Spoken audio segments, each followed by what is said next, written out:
Hey YouTube, Silver Bear here. Thanks for checking in again. We're going to talk about world junk. Okay. Now, world junk is basically the same as U.S. junk silver.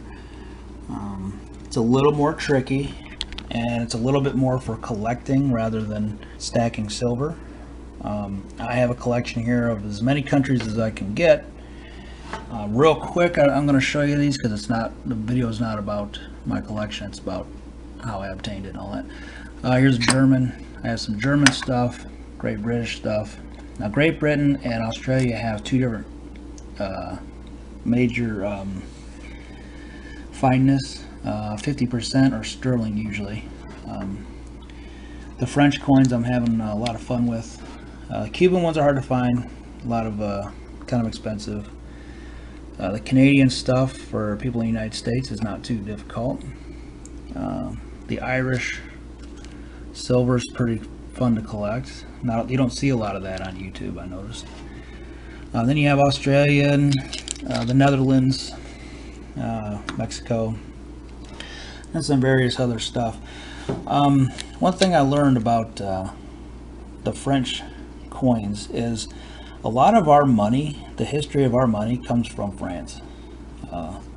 This is actually Lady Liberty. They don't call her that over there, but this is where the idea for Lady Liberty came from. And this is actually the design that the Walking Liberty is taken off after. So you can see the word dime comes from France, Demes, I believe. So if you want to read the history on our coinage and stuff, look up French history on their coins, and you'll learn a lot about American coins. Now, like I said, this is mostly for collecting.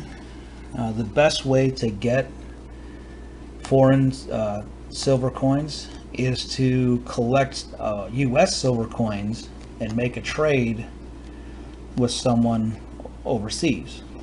I've done several coin trades with people, and when I actually figured it out how much like an Australian coin costs here, like, all right, now I didn't resell any of my stuff, any of the trades I made, but if I did, I would actually make money ounce for ounce off of what I traded, even after the postage. So something to consider. I mean, in the community, though, I would advise making sure it's okay with the person you're trading with. I personally don't care if you traded just to make money. I don't really care, but some people might be offended. I don't know. So I'd make sure that is understood, or do it and don't tell anybody, you know. But anyway, that is the best way to get it, cheapest way.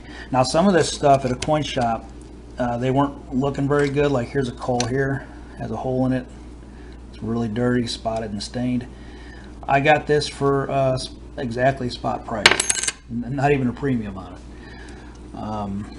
Some of the other stuff, like here's a Russian coin. I don't even know if this is, you know, you can't read it, so there's the language barrier too.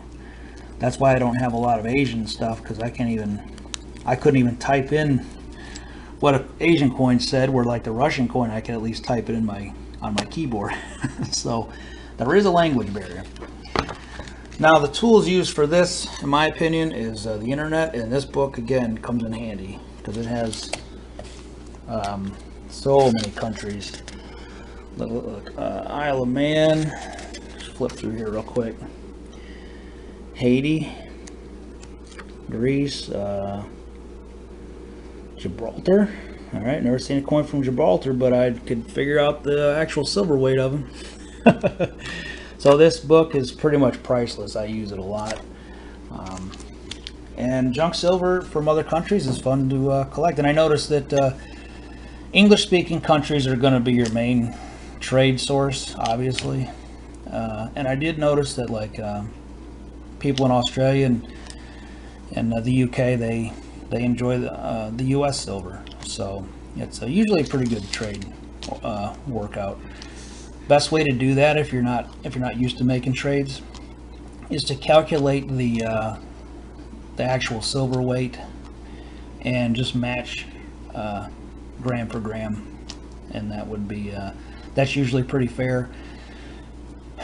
I do videos of my trade, what I'm willing to trade, and I'll make them private for the person I'm trading with, which to me is a good idea, because then they can actually see what you're trading, and they can ask you more questions.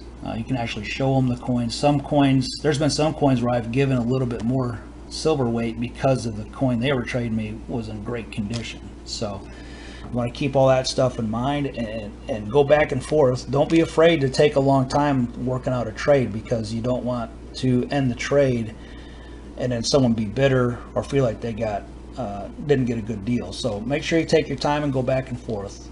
When I did a trade with Hawkwood, I think it took us 3 weeks before we come to a good solid trade, and we were both happy at the end. So okay, here's my here's the collection, and went over all the stuff that I wanted to tell you. This is Silver Bear. I'm out of here. Bye.